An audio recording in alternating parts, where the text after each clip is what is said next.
আমাদের জীবনে আমরা যখনই এমন কোনো মানুষের সাথে পরিচিত হই যে বয়সে, পদে এবং আর্থিক দিক থেকে আমাদের থেকে পিছিয়ে, তখন আমরা সবাই খুব হীন নজরে তাদের দিকে দেখি। মনেই করি না যে সেই ব্যক্তির নিজস্ব একটা অস্তিত্ব রয়েছে, তার নিজেরও একটা মাহাত্ম্য রয়েছে। আমাদের মনেই হয় না যে আমাদের সামনে দাঁড়িয়ে থাকার যোগ্যতা আছে তাদের। চলুন আপনাকে একটা প্রশ্ন করি, শূন্যের নিজস্ব মূল্য কোথায়? আপনি বলবেন কিছুই না। শূন্যের আবার নিজস্ব মূল্য কোথায়? কিন্তু যখন এই শূন্যই কোনো সংখ্যার সাথে এসে যুক্ত হয়ে যায়, কোনো অঙ্কের সাথে এসে যুক্ত হয়ে যায়, তখন তার মূল্য অনেক গুণ বৃদ্ধি পায়। অর্থাৎ এই শূন্যের মূল্য অবশ্যই আছে। আর আমাদের জীবনেও এমন কিছু ব্যক্তি থাকেন, তাদের দেখে মনে হয় যে এদের কোনো মূল্যই নেই। কিন্তু যখন এই ব্যক্তি কারোর সাথে এসে জুড়ে যান, তখন তার মূল্য সেই ব্যক্তির বৃদ্ধি ঘটায়। এই সংসারে এমন কোনো ব্যক্তি নেই যার কোনো মূল্য নেই। যদি আমরা ধনুকের কথা বলি, তাহলে তার জন্য একটি দড়ির প্রয়োজন হয়, যেটি প্রত্যঞ্চা হিসেবে ব্যবহৃত হয়। যদি এই প্রত্যঞ্চা না থাকে, তাহলে ধনুকের কোনো মূল্যই থাকে না। যদি প্রত্যঞ্চা না থাকে, তাহলে ধনুকের অস্তিত্ব অসম্পূর্ণ থেকে যায়। এই সংসারে যে কোনো ব্যক্তি হোক বা যে কোনো বস্তু হোক, প্রত্যেকের নিজস্ব একটি মূল্য আছে। তার সম্মান করুন, সামনে অগ্রসর হন, আর আমার সাথে ভালোবেসে বলুন, রাধা রাধা। সুখ, দুঃখ এবং শক্তি, এই তিন হলো এই সংসারের ত্রিদেবের মতো। আমাদের জীবনে যা কিছু ঘটছে, এই তিনটির ভিত্তির উপরেই হচ্ছে। আসলে এই সংসারের একটা নিয়ম আছে, যখনই আপনি কিছু লাভ করেন, এই সংসার আপনার পরীক্ষা নেয়। এটা জানার জন্য আপনার পরীক্ষা নেয় যে আপনি যা কিছুই লাভ করেছেন, আপনি কি আদৌ সেটার যোগ্য কি না। ঠিক সেইভাবেই এই সুখ, দুঃখ এবং শক্তি আপনার পরীক্ষা নিয়ে থাকে। যখন সুখ আসে, তখন সে আপনার পরীক্ষা নেয় যে আপনার মধ্যে অহংবোধ জাগ্রত হয়নি তো। যদি অহংবোধ চলে আসে, তাহলে সুখ সেখানেই সঙ্গ ত্যাগ করে। দুঃখ আপনার ধৈর্যের পরীক্ষা নিতে থাকে। আর যদি আপনার মধ্যে ধৈর্য না থাকে, তাহলে এটা আপনাকে আরো বেশি দুঃখের গভীর অন্ধকারে ঠেলে দেবে। সেখানে শক্তি পরীক্ষা নেয় আপনার বিনম্রতার। যদি আপনি বিনম্র না হন, তাহলে হয় এই শক্তি আপনার সঙ্গ ত্যাগ করবে, নয় এই শক্তি বিনম্রতার অভাবে আপনার পতনের কারণ হতে পারে। এই সংসারে যে কোনো ব্যক্তি যিনি এই পরীক্ষায় উত্তীর্ণ হয়ে থাকেন, এই জীবনে তিনি সাফল্য লাভ করেন। আসুন আমার সাথে ভালোবেসে বলুন, রাধা রাধা। মানুষের জীবনে উন্নতি লাভ করার জন্য তিনটি স্তম্ভের প্রয়োজন হয়। প্রথম স্তম্ভ শিক্ষা। এই শিক্ষা আমাদের জ্ঞান প্রদান করে। দ্বিতীয় স্তম্ভ ব্যবসা, যার দ্বারা আমরা ধন উপার্জন করি। তৃতীয় স্তম্ভ হলো আমাদের ঈশ্বর, আমাদের ইষ্ট। এনার সাথে যদি আমরা জুড়ে থাকতে পারি, তাহলে এমন একটা মানসিক বল আপনি লাভ করবেন, যেটা এই সংসারে আর কোথাও পাওয়া সম্ভব নয়। কিন্তু মানুষ অনেক সময় জীবনে এই তিনটি স্তম্ভ লাভ করা সত্ত্বেও সামনে অগ্রসর হতে পারেন না। তখনও জীবনে কঠিন পরিস্থিতি আসতেই থাকে। এমনটা ঠিক কেন হয়? কারণ সে জীবনে এই তিনটি স্তম্ভ লাভ করে নেয়, জীবনে প্রয়োগও করে, কিন্তু তার ভিতের কথা সে ভুলেই যায়। যেমন প্রথম স্তম্ভ অর্থাৎ শিক্ষা। এই শিক্ষার আধার হলো শুভ চেতনা। যদি অন্তরে শুভ চেতনা না থাকে, তাহলে এই শিক্ষার কোনো গুরুত্ব থাকে না। দ্বিতীয় স্তম্ভ ব্যবসা। পরিশ্রম করে উপার্জন করতে হবে, এই কথাটা আমরা সবাই জানি এবং সবাই চেষ্টাও করি। কিন্তু ব্যবসা করতে করতে আমরা এটা ভুলে যাই আমাদের ব্যবহার কেমন হয়ে পড়েছে। এই ব্যবহার যদি শুভ হয়, তাহলে আমাদের উপার্জন আস্তে আস্তে একটা স্থির জায়গায় এসে পৌঁছবে। এবং তৃতীয় স্তম্ভ আমাদের ভগবান। যদি ওনার শরণে আপনি যেতে চান, তাহলে তার পূর্বে নিজের মা বাবাকে সেবা করুন, তাদের যত্ন করুন, তাদেরকে ভালোবাসুন, কারণ ওনারাই হলেন এই সংসারে আপনার সবথেকে বড় ইষ্ট। তাহলে 3 স্তম্ভের সাথে সাথে তাদের আধারকেও নিজের জীবনে প্রাধান্য দিন। কোনো সমস্যা আসবে না, জীবনে একের পর এক উন্নতি করবেন এবং এই মন প্রসন্ন হয়ে বলবে রাধা রাধা। মানুষের এই সংসারে জীবনযাপন করার জন্য কিছু জিনিসের প্রয়োজন পড়ে। এমন কিছু আবেগ, এমন কিছু বস্তু আছে যেগুলো তার প্রয়োজন হয়, কিন্তু সবথেকে বেশি যে জিনিসটা তার প্রয়োজন হয় সেটা হলো সম্মানের। আমাদের ভালো লাগে যখন কেউ আমাদের সম্মান করে, আমরা কাউকে সম্মান করলে তারও সেটা ভালো লাগে। কিন্তু আপনি দেখবেন যে সংসারে বেশিরভাগ মানুষ 2টি মাপদণ্ডের ভিত্তিতে সম্মান করেন, হয় বয়স দেখে করেন বা উপার্জন দেখে, অর্থাৎ সেই ব্যক্তি কতটা উপার্জন করেন। এবার ভেবে দেখুন, এটা আবশ্যক নয় কারোর বয়স যদি বেশি হয় তার বুদ্ধিও ততটাই বেশি হবে। আবশ্যক এটাও নয় যে কোনো ব্যক্তি যদি অত্যন্ত ধনী হন বা তার মনও নির্মল হবে বা তিনি সৎকর্ম করবেন বা এমন কোনো কর্ম করবেন যাতে উনি সম্মান লাভ করতে পারেন। হতে পারে উনি ধনী কিন্তু দুশ্চরিত্র। সেই জন্য বয়স বা উপার্জন দেখে কোনো ব্যক্তিকে সম্মান করবেন না, কর্ম দেখুন। যদি গভীরভাবে ভেবে দেখেন তাহলে দেখবেন যদি কোনো মানুষ কোনো সৎকর্ম করেন তাহলে তার প্রতি হৃদয় থেকে সম্মান জাগ্রত হয়। এটাই হলো সেই সম্মান যা অর্জন করতে হবে। বয়স আজ আছে, কাল আরো বৃদ্ধি পাবে।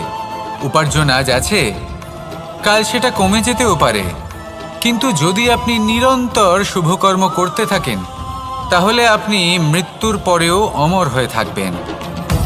আসুন আমার সাথে ভালোবেসে বলুন রাধা রাধা। ভয়ের সাথে আমরা সবাই পরিচিত, কষ্টও আমরা সবাই পেয়েছি। কখনো কখনো আমরা অসুস্থ হয়ে পড়ি, আর এমন সময় হলে মাতার মমতা, কখনো বাবার স্নেহ, কখনো বন্ধুদের পাশে থাকার অনুভূতি আমাদের রোগ নিরাময়ে সাহায্য করে। কখনো যদি আমরা নিরাশ হয়ে পড়ি, তখন যদি আমাদের কোনো আপনজন আমাদের 2টো ভালো কথা বলে তখন আমাদের মনোবল বেড়ে যায়। ঠিক তেমন সংসারের এই রঙ্গমঞ্চে যদি আপনি পীড়িত অনুভব করেন, কিছু শুভ কথা আলোচনা করুন, কিছু স্তুতি গান করুন, কিছু মুহূর্তের জন্য হলেও নিজের ইষ্টদেবের কথা স্মরণ করুন আর প্রার্থনা করুন। সাহস বাড়বে, শক্তিও বৃদ্ধি পাবে এবং সামনে এগিয়ে চলার পথও দেখতে পাবেন। তখন এই মন প্রসন্ন হয়ে বলবে রাধা রাধা। মানুষের জীবনে উন্নতি লাভ করার জন্য 3টি স্তম্ভের প্রয়োজন হয়। প্রথম স্তম্ভ শিক্ষা। এই শিক্ষা আমাদের জ্ঞান প্রদান করে। দ্বিতীয় স্তম্ভ ব্যবসা, যার দ্বারা আমরা ধন উপার্জন করি। তৃতীয় স্তম্ভ হলো আমাদের ঈশ্বর, আমাদের ইষ্ট। এনার সাথে যদি আমরা জুড়ে থাকতে পারি তাহলে এমন একটা মানসিক বল আপনি লাভ করবেন যেটা এই সংসারে আর কোথাও পাওয়া সম্ভব নয়। কিন্তু মানুষ অনেক সময় জীবনে এই 3টি স্তম্ভ লাভ করা সত্ত্বেও সামনে অগ্রসর হতে পারেন না। তখনও জীবনে কঠিন পরিস্থিতি আসতেই থাকে। এমনটা ঠিক কেন হয়? কারণ সে জীবনে এই 3টি স্তম্ভ লাভ করে নেয়, জীবনে প্রয়োগও করে, কিন্তু তার ভিতের কথা সে ভুলেই যায়। যেমন প্রথম স্তম্ভ অর্থাৎ শিক্ষা। এই শিক্ষার আধার হলো শুভ চেতনা। যদি অন্তরে শুভ চেতনা না থাকে তাহলে এই শিক্ষার কোনো গুরুত্ব থাকে না। দ্বিতীয় স্তম্ভ ব্যবসা। পরিশ্রম করে উপার্জন করতে হবে, এই কথাটা আমরা সবাই জানি এবং সবাই চেষ্টাও করি। কিন্তু ব্যবসা করতে করতে আমরা এটা ভুলে যাই আমাদের ব্যবহার কেমন হয়ে পড়েছে। এই ব্যবহার যদি শুভ হয় তাহলে আমাদের উপার্জন আস্তে আস্তে একটা স্থির জায়গায় এসে পৌঁছবে। এবং তৃতীয় স্তম্ভ আমাদের ভগবান। যদি ওনার স্মরণে আপনি যেতে চান তাহলে তার পূর্বে নিজের মা বাবাকে সেবা করুন, তাদের যত্ন করুন, তাদেরকে ভালোবাসুন, কারণ ওনারাই হলেন এই সংসারে আপনার সবথেকে বড় ইষ্ট। তাহলে 3 স্তম্ভের সাথে সাথে তাদের আধারকেও নিজের জীবনে প্রাধান্য দিন। কোনো সমস্যা আসবে না, জীবনে একের পর এক উন্নতি করবেন এবং এই মন প্রসন্ন হয়ে বলবে, রাধা রাধা। সুখ, দুঃখ এবং শক্তি, এই তিন হলো এই সংসারের ত্রিদেবের মতো। আমাদের জীবনে যা কিছু ঘটছে এই তিনটির ভিত্তির উপরেই হচ্ছে। আসলে এই সংসারের একটা নিয়ম আছে, যখনই আপনি কিছু লাভ করেন এই সংসার আপনার পরীক্ষা নেয়। এটা জানার জন্য আপনার পরীক্ষা নেয় যে আপনি যা কিছুই লাভ করেছেন আপনি কি আদৌ সেটার যোগ্য কিনা। ঠিক সেইভাবেই এই সুখ, দুঃখ এবং শক্তি আপনার পরীক্ষা নিয়ে থাকে। যখন সুখ আসে তখন সে আপনার পরীক্ষা নেয় যে আপনার মধ্যে অহংবোধ জাগ্রত হয়নি তো। যদি অহংবোধ চলে আসে তাহলে সুখ সেখানেই সঙ্গ ত্যাগ করে। দুঃখ আপনার ধৈর্যের পরীক্ষা নিতে থাকে, আর যদি আপনার মধ্যে ধৈর্য না থাকে তাহলে এটা আপনাকে আরো বেশি দুঃখের গভীর অন্ধকারে ঠেলে দেবে। সেখানে শক্তি পরীক্ষা নেয় আপনার বিনম্রতার। যদি আপনি বিনম্র না হন তাহলে হয় এই শক্তি আপনার সঙ্গ ত্যাগ করবে, নয় এই শক্তি বিনম্রতার অভাবে আপনার পতনের কারণ হতে পারে। এই সংসারে যে কোনো ব্যক্তি যিনি এই পরীক্ষায় উত্তীর্ণ হয়ে থাকেন এই জীবনে তিনি সাফল্য লাভ করেন। আসুন আমার সাথে ভালোবেসে বলুন, রাধা রাধা। ভয়ের সাথে আমরা সবাই পরিচিত, কষ্টও আমরা সবাই পেয়েছি। কখনো কখনো আমরা অসুস্থ হয়ে পড়ি, আর এমন সময় হলে মাতার মমতা, কখনো বাবার স্নেহ, কখনো বন্ধুদের পাশে থাকার অনুভূতি আমাদের রোগ নিরাময়ে সাহায্য করে। কখনো যদি আমরা নিরাশ হয়ে পড়ি, তখন যদি আমাদের কোনো আপনজন আমাদের দুটো ভালো কথা বলে তখন আমাদের মনোবল বেড়ে যায়। ঠিক তেমন সংসারের এই রঙ্গমঞ্চে যদি আপনি পীড়িত অনুভব করেন, কিছু শুভ কথা আলোচনা করুন, কিছু স্তুতি গান করুন, কিছু মুহূর্তের জন্য হলেও নিজের ইষ্টদেবের কথা স্মরণ করুন আর প্রার্থনা করুন। সাহস বাড়বে, শক্তিও বৃদ্ধি পাবে এবং সামনে এগিয়ে চলার পথও দেখতে পাবেন। তখন এই মন প্রসন্ন হয়ে বলবে, রাধা রাধা। এই সংসারে কখনো কোনো ব্যক্তিকে তার বাইরের পোশাক দেখে বিচার করার চেষ্টা করবেন না, এটা খুব বড় ভুল করবেন। যেমন আমরা জীবনে অনেক সময় এমন করি, ধরুন কোথাও একটা গাছ দেখলাম, খুব বিশাল আকারের একটা গাছ, যেটা মাটির থেকে অনেক উঁচুতে পৌঁছে গেছে, যার বিশাল শাখা আছে। সেগুলো দেখে আমরা ভাবি যে এই গাছে হয়তো কত সুস্বাদু ফল আছে, আমরা সেই গাছের পরিচর্যা করতে থাকি। আবার অন্যদিকে হলো একটি তৃণ, যেটা মাটি থেকে কিছুটা উঁচুতে পৌঁছেছে, কিন্তু সেই তৃণর নিচে, মাটির নিচে অত্যন্ত সুস্বাদু ফল বা সবজি জন্ম নেয়, যা আমাদের স্বাস্থ্যের পক্ষে অত্যন্ত উপকারী। সেই জন্য কখনো আবরণ দেখে কাউকে বিচার করতে চেষ্টা করবেন না। তার বদলে এটা বোঝার চেষ্টা করুন যে আপনার সামনে যে ব্যক্তি আছে বা বস্তু আছে তার বিশেষত্ব কি। যদি এই বিশেষত্ব বোঝার ক্ষমতা আপনি অর্জন করেন, যদি এই শিল্প আপনি নিজের ভেতরে জাগ্রত করেন, তাহলে এই সংসারে বিশেষত্ব কি সেটা আপনি জানতে পারবেন। আর এই সমস্ত খেলা দৃষ্টি থেকে নয়, দৃষ্টিভঙ্গি থেকে জন্ম নেয়। দৃষ্টিভঙ্গি সবসময় শুভ রাখুন আর আমার সাথে ভালোবেসে বলুন, রাধা রাধা। যখন আমরা কোনো বনে প্রবেশ করি তখন এই সবুজ ঘাস দেখে, এই কোমল ঘাস দেখে আমাদের মন প্রফুল্ল হয়ে ওঠে। ভিন্ন ভিন্ন প্রজাতির ফুল, ভিন্ন ভিন্ন রঙের ফুল দেখে এই মন আনন্দে ভরে ওঠে। এখানে শিশুরা আনন্দ লাভ করে, বড়রা ভোজন গ্রহণ করেন, কথাবার্তা বলেন, হাঁটাহাঁটি করে বেড়ান।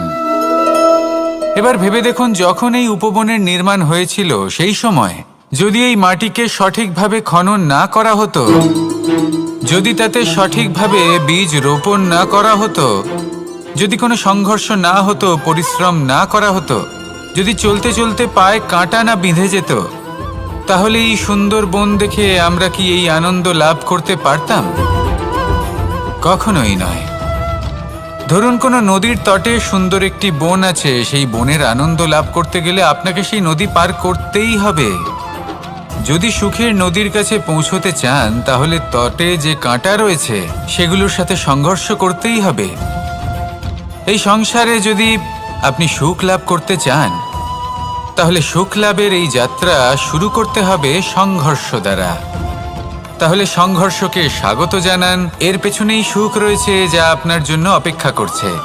এবার হাসুন আর আমার সাথে ভালোবেসে বলুন, রাধা রাধা। মানুষ সুখী জীবনযাপনের প্রতি এতটাই অভ্যস্ত হয়ে পড়ে যে একটা ছোট্ট সমস্যা এলেই সে সবার থেকে সাহায্য চাইতে শুরু করে দেয়। সে সাহায্য লাভও করে এবং সেই সংকট থেকে সে বেরিয়েও আসে। কিন্তু এই সাহায্য কিছু মুহূর্তের, আর কিছু মুহূর্তের হলো এই দুঃখ। এই দুই মুহূর্তের সাহায্যের জন্য আজীবন আপনি তার কাছে ঋণী হয়ে থাকেন। আর মানবিকতার খাতিরে আপনার মনে কৃতজ্ঞতা জেগে ওঠে, আর সেই কৃতজ্ঞতা বোধ হলো যে আপনি কখনো সেই ব্যক্তিকে ছাপিয়ে যেতেই পারবেন না। সেই জন্য জীবনে সবসময় চেষ্টা করবেন নিজেকে প্রস্তুত রাখতে সেই সব সমস্যার জন্য, সেই সব বাধার জন্য যেগুলো আপনার জীবনে আসতে পারে। ততক্ষণ সাহায্য চাইবেন না যতক্ষণ না অন্য কোনো পথ না থাকছে। সাহায্য চাওয়া অনুচিত নয়, কিন্তু সাহায্য চাইলে এবং সাহায্য পেলে আপনি আজীবন কৃতজ্ঞ এবং ঋণী হয়ে থাকবেন। আর তারপর একদিন আপনি পরিবর্তন দেখতে পাবেন যে কিভাবে আপনি ছোট ছোট সমস্যার জন্য সাহায্য না চেয়ে বড় বড় সমস্যার সম্মুখীন হতে প্রস্তুত হয়ে গেছেন। এটাই হলো সংসারের নীতি। এটাই পালন করুন আর আমার সাথে ভালোবেসে বলুন, রাধা রাধা। আপনি কখনো কাউকে পর্বতে আরোহণ করতে দেখেছেন? বা আপনি কখনো নিজে কোনো পর্বতে আরোহণ করেছেন? করে থাকলে আপনি এই বিষয়ে অবশ্যই জানবেন যে যখন আমরা শিখরের দিকে এগোই, ওপরের দিকে এগিয়ে চলি, তখন আমাদের একটু ঝুঁকে পথ চলতে হয়। তখনই আমরা সেই পর্বত আরোহণ করতে পারি। কিন্তু যে ব্যক্তি নিচের দিকে ফিরে আসছেন তিনি কিন্তু ঝুঁকে চলেন না, তিনি দৃঢ়ভাবে সোজা হয়ে নিচে নামেন। এই ভারসাম্য বজায় রাখার এই খেলাতে সংসারের একটা সার লুকিয়ে রয়েছে।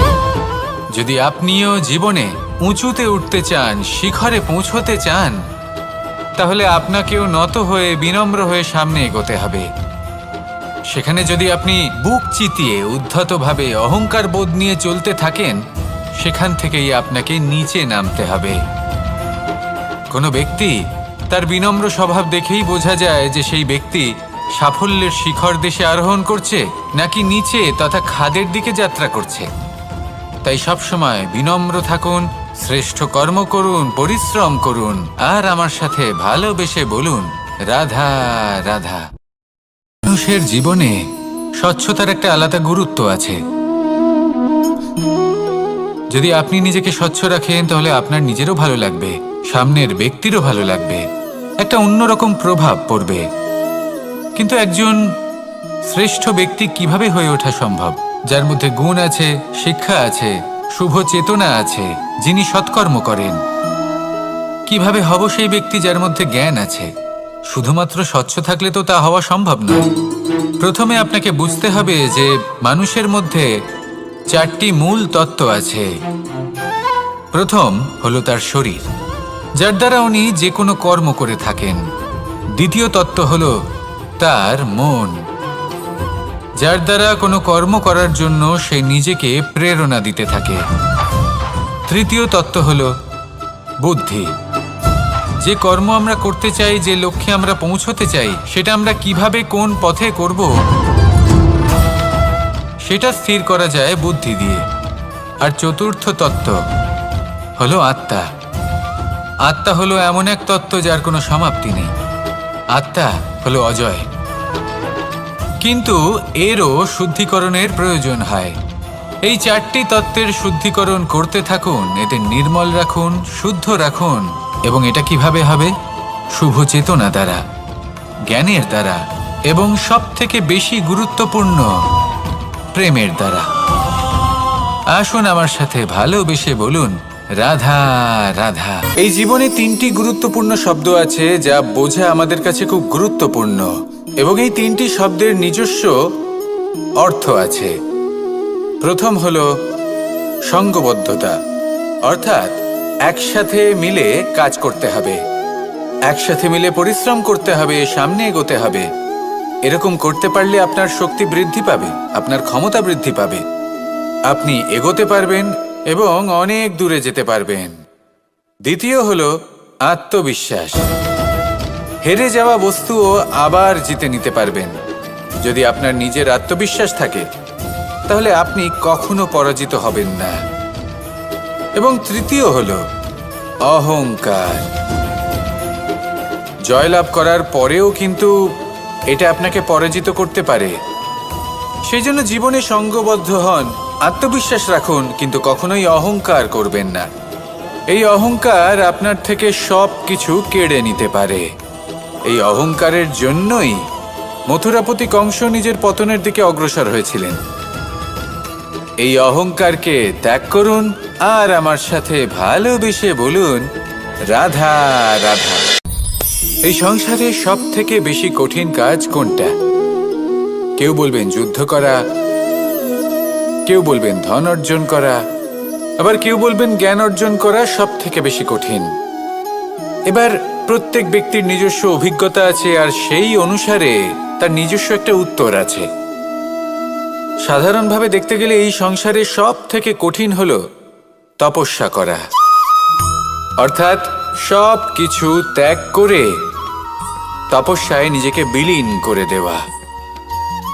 এবার এর থেকে বেশি কঠিন এই সংসারে আর কি বা হতে পারে? এই সংসারে, এই সমাজে, নিজের পরিবারের মধ্যে থেকেও ধৈর্য ধরে সামনে অগ্রসর হওয়া, এটা হলো সব থেকে কঠিন কাজ। কারণ যখন আপনি তপস্যা করেন তখন সেখানে আপনার ধৈর্য ভাঙার মতো কেউ থাকেন না, না কোনো বন্ধু, না কোনো আত্মীয়, না কোনো শত্রু, কেউ না। কিন্তু যখন আপনি এই সমাজে, এই পরিবারে থাকেন, কোনো না কোনো ব্যক্তি এসে আপনার ধৈর্যের বাঁধ ভেঙে দেওয়ার ক্ষমতা রাখেন। তারা আপনার ধৈর্যের বাঁধ ভেঙে দেয়, আর কখনো কখনো তারা অনিচ্ছাকৃতভাবেই সেটা করে থাকেন। কারণ তাদের মানসিকতা আপনার থেকে আলাদা, তাদের কর্ম আপনার থেকে আলাদা, তাদের দৃষ্টিভঙ্গি আপনার থেকে আলাদা, জীবন যাপন আপনার থেকে আলাদা।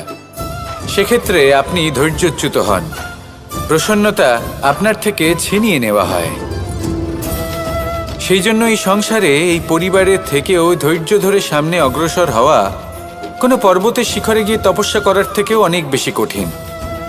আর যে ব্যক্তি এই সমাজেই, এই পরিবারে, সেই সকল মানুষের মধ্যে থেকে গিয়েও ধৈর্য ধরে অগ্রসর হতে থাকেন, যারা এই কাজটা শিখে নিতে পারেন, তারাই কিন্তু জীবনে আনন্দ লাভ করতে পারেন। এই ধৈর্যই শেষে আপনার জীবনে প্রসন্নতা বহন করে আনবে। তাই ধৈর্য ধরে জীবনের পথে অগ্রসর হন আর আমার সাথে ভালোবেসে বলুন, রাধা রাধা। আমরা যখনই কোনো গাছের চারা রোপণ করি তখন সবার আগে পরীক্ষা করে দেখি যে যেখানে আমরা চারা রোপণ করতে চলেছি সেখানকার মাটি আদৌ উর্বর কিনা, সেই মাটি সেই চারাকে বাড়তে সাহায্য করবে কিনা। যখন একটা চারা রোপণের আগে আমরা এত কিছু ভাবতে পারি, তাহলে কাউকে বিশ্বাস করার আগে আমরা কেন ভাবি না? জীবনে কখনো এই বিশ্বাসরূপী চারা কোথাও রোপণ করার আগে বোঝার চেষ্টা করুন যে যার ওপর আপনি বিশ্বাস করতে চলেছেন সে কি আদৌ আপনার বিশ্বাসের যোগ্য কি না। ভেবে দেখুন সেই ব্যক্তি ভবিষ্যতে গিয়ে আপনার বিশ্বাস ভাঙতে পারে কি না। এটাও ভেবে দেখুন যে যাকে আপনি বিশ্বাস করতে চলেছেন তাকে আপনি বিশ্বাস করলে নিজের জীবনের উদ্দেশ্যে আপনি অগ্রসর হতে পারবেন কি না। আর তার জন্য প্রয়োজন সঠিক সিদ্ধান্ত, পরখ করা, কোনটা উচিত কোনটা অনুচিত সেটা বোঝা। আর তাতে কিন্তু আপনি সন্দেহবাতিক হবেন না, তাতে আপনি আরো নিপুণ হয়ে উঠবেন। তাই যদি আপনি নিপুণ হয়ে উঠতে চান তাহলে বোঝার চেষ্টা করুন, পরখ করে দেখুন, কোনটা উচিত কোনটা অনুচিত বুঝুন, আর বিশ্বাস তখনই করুন যখন আপনি 100% নিশ্চিত হবেন যে সে বিশ্বাসের যোগ্য। আসুন আমার সাথে ভালোবেসে বলুন, রাধা রাধা। রাধা কখনো কখনো আমার জন্য বড়ই সুগন্ধি আতর নিয়ে আসে, পারিজাত ফুলের মালা নিয়ে আসে আমার প্রসাধন করবে বলে, এবং আমার সব থেকে বেশি প্রিয় মাখন নিজে হাতে বানিয়ে আনে আমাকে নিজে হাতে খাইয়ে দেবে বলে, সবকিছু আমাকে প্রসন্ন করবে বলে। কিন্তু আপনি কখনো ভেবেছেন যে এই আতর কিভাবে বানানো হয়? সহস্র ফুলের পাপড়ি একসাথে পিষে নিতে হয়, তারপরে তার থেকে যে রস নিঃসৃত হয় সেই রস দ্বারাই আতর তৈরি হয়। অনেক সংখ্যক ফুলকে অসীম যন্ত্রণা ভোগ করতে হয়, তবে তারা আমার প্রসাধন সামগ্রী হয়ে উঠতে পারে। দুধ থেকে মাখন তৈরি করার জন্য কতটা পরিমাণ মন্থন সহ্য করতে হয় সেটা আপনি জানেন। ঠিক সেই রকমই হলো আমাদের জীবনও। বিপদও আসে, কঠিন পরিস্থিতিও আসে, এর সম্মুখীন হতে শিখুন। মনে রাখবেন, আপনি হলেন সেই দুধ যাকে মন্থন সহ্য করতে হবে মাখন হয়ে ওঠার জন্য। মনে রাখবেন, আপনি হলেন সেই ফুলের মতন যাদের পিষ্ট হতে হবে সুগন্ধি আতর হয়ে ওঠার জন্য, যাকে এই সংসার পছন্দ করে। কখনো কখনো জীবনে আপনার সাথে খারাপ শুধুমাত্র এই কারণে ঘটে যাতে আপনার শ্রেষ্ঠ রূপ এই সংসারের সামনে আসতে পারে। শুধুমাত্র কঠিন পরিস্থিতি এবং বিপদকে একটা সুযোগ হিসেবে দেখার চেষ্টা করুন। আপনার জন্য এই সংসার বদলে যাবে, সংসারকে দেখার দৃষ্টিভঙ্গি পাল্টে যাবে, আপনার ভাগ্য পাল্টে যাবে, আর এই মন প্রসন্ন হয়ে বলবে, রাধা রাধা। পাশা নামক এই খেলাটি আপনারা নিশ্চয়ই খেলেছেন, না খেলে থাকলে দেখেছেন, আর যদি দেখেও না থাকেন তাহলে নিশ্চিত রূপে শুনেছেন। মহাভারতের এই মহাযুদ্ধ কোথাও না কোথাও এই পাশা নামক খেলার কারণে হয়েছিল। পাশার এই বিচিত্র খেলা, দান, এইসবের কারণে কেউ নিজের মাথায় রাজ মুকুট পরিধান করেছিলেন, আবার সেখানে পরাজিত হওয়ার জন্য কাউকে বনবাসও ভোগ করতে হয়েছিল। কিন্তু এই খেলা সমাপ্ত হওয়ার পরে সমস্ত ঘুঁটি আর এই পাশার ছক একই পুটলিতে স্থান পেল। এটাই হলো আমাদের জীবন। এই সংসারে আমরা জয় পরাজয়ের বিষয়ে এতটাই ভাবি, এত চিন্তা করি যে এই জীবনের খেলার আনন্দটাই উপভোগ করতে পারি না। আর অবশেষে কি হয়? কেউ জয়ী হন, কেউ পরাজিত হন, কিন্তু দুজনেই একই স্থানে পৌঁছে যান। প্রত্যেক ব্যক্তি মৃত্যুর পরে একটি নির্দিষ্ট স্থানেই পৌঁছতে বাধ্য, কিন্তু ততক্ষণ এই জীবন, এই খেলা, তার আনন্দ উপভোগ করুন। এই সংসারে সেই ব্যক্তি শ্রেষ্ঠ স্থানে পৌঁছতে পেরেছেন যিনি এই সংসারকে প্রকাশ প্রদান করেছেন, যিনি কখনো জয় পরাজয় এ বিষয়ে ভাবেননি, শুধু এই জীবনের খেলার আনন্দ উপভোগ করেছেন। এটাই আপনিও করুন, আর আমার সাথে ভালোবেসে বলুন, রাধা রাধা। প্রত্যেক মানুষ নিজের জীবনে দুঃখ অনুভব করেন। প্রত্যেকের দুঃখ আলাদা হতে পারে। কারোর মনে এই দুঃখ থাকে যে সে তার বাবা মায়ের সব ইচ্ছে পূরণ করতে পারেননি। কেউ এটা ভেবে দুঃখ পান যে সে চিরকাল সদাচার করেছেন, সৎকর্ম করেছেন, কিন্তু তাও তাকে দুরাচারী বলে মনে করা হয়। কেউ এটা ভেবেও দুঃখ পান যে তার সামনে যে ব্যক্তি রয়েছেন তার চোখে তিনি শত্রু হয়ে উঠেছেন বা দুষ্ট হয়ে উঠেছেন, যেখানে তিনি হয়তো কোনো অনুচিত কাজই করেননি। এবার এই সমস্ত বিষয় নিয়ে ভেবে নিজের ব্যক্তিত্ব নিয়ে সন্দেহ প্রকাশ করবেন না। যদি নিজের ব্যক্তিত্ব নিয়ে কোনো সন্দেহ থেকে থাকে তাহলে কর্ম সংক্রান্ত প্রশ্ন করুন যে আপনি যা করেছেন তাতে কি উচিত ছিল, কি অনুচিত ছিল। যেটা প্রয়োজন সেটা এটা বোঝার যে আপনার অন্তর্মন, আপনার বিবেক আপনাকে কি বলছে, আর আপনার অন্তর্মন আর আপনার বিবেক আপনাকে যেটা করতে বলবে শুধু সেটাই করুন। আর তারপরে এই সংসার কি বলবে, কি ভাববে সেসব নিয়ে ভাবতে যাবেন না, কারণ এই সংসার তো ঈশ্বরকেও প্রশ্ন করে থাকে, ঈশ্বরকেও দোষী মনে করে। কখনো কখনো যখন কোনো ঘটনা মানুষের ইচ্ছা অনুযায়ী ঘটে না, তখন মানুষ এটা বলে যে হে ঈশ্বর, আপনি আমার পাশে থাকলেন না, আপনি বড়ই কঠোর, এটা আপনার দোষ। যেখানে বেশিরভাগ সময় হয়তো সে নিজেই নিজের কর্মফল ভোগ করছে, আর কখনো কখনো ঈশ্বর হয়তো তার জন্য আরো ভালো কোনো পরিকল্পনা করে রেখেছেন, কিন্তু মানুষ সেটা বুঝতে পারে না। তাই দিনের শেষে যেটা প্রয়োজন সেটা হলো নিজের মনের কথা বুঝতে হবে। আপনার বিবেক কি বলছে শুধু সেটাই করুন আর সামনে এগোতে থাকুন। আমার সাথে ভালোবেসে বলুন, রাধা রাধা। পরিবর্তন, এটা হলো সৃষ্টির অমূল্য নিয়ম। এই সংসারে সবকিছু সময়ান্তরে পরিবর্তিত হয়, এই সময়ও পরিবর্তিত হয়। পরিবর্তন চিরকাল হয়ে এসেছে আর চিরকাল হতে থাকবে, কিন্তু এবার আমরা সেই পরিবর্তন কিভাবে লাভ করব যেটা আমাদের প্রয়োজন, যেটা আমরা চাই। আমরা জীবনে বিকাশ চাই। এই বিকাশ কিভাবে লাভ করতে পারি? এই প্রকৃতি কিন্তু আমাদের অত্যন্ত উত্তম উদাহরণ দিয়ে বুঝিয়েছে। একটি বিন্দুর উদাহরণ দিয়েছে যা ভবিষ্যতে একটা বিশাল নদীর আকার ধারণ করে। এটা কিভাবে হয়? মেঘ থেকে একটি বিন্দু ঝরে পড়ে সেই পর্বতের ওপর যেখানে হিম আছে। সেই হিমের সংস্পর্শে আসা মাত্র সেই বিন্দুর সাথে আরো বেশ কিছু বিন্দু যুক্ত হয়, তারপর তারা অগ্রসর হয়, আরো কিছু বিন্দু যুক্ত হয়, আস্তে আস্তে একটা ক্ষীণ ধারার রূপ ধারণ করে, এবং সেটাই ভবিষ্যতে আরো এগোতে থাকে। অনেকটা যাওয়ার পর যখন অনেক সংখ্যক বিন্দু একসাথে যুক্ত হয়, তখন সেটা বিশাল নদীর আকার ধারণ করে। এবার আমরা মানুষ বলে আমাদের সাথে এই নিয়মের অন্যথা হয় তা নয়। আমরাও এই প্রকৃতির অংশ, আমাদের ক্ষেত্রেও একই নিয়ম প্রযোজ্য। যখন পরিশ্রম করে অনেক সংখ্যক বিন্দু আমরা একত্রিত করব, তখনই পরিবর্তনের নদী প্রবাহিত হবে। প্রয়োজন হলো নিরন্তর পরিশ্রম করা এবং ধৈর্য ধরা। এটা করতে থাকুন, জীবনে সব কিছু লাভ করতে পারবেন, কারণ প্রকৃতি আমাদের এটাই শিখিয়েছে। আর আমরা এই ব্রহ্মরই একটি অংশ, যার দ্বারা এই ব্রহ্মাণ্ড নির্মিত।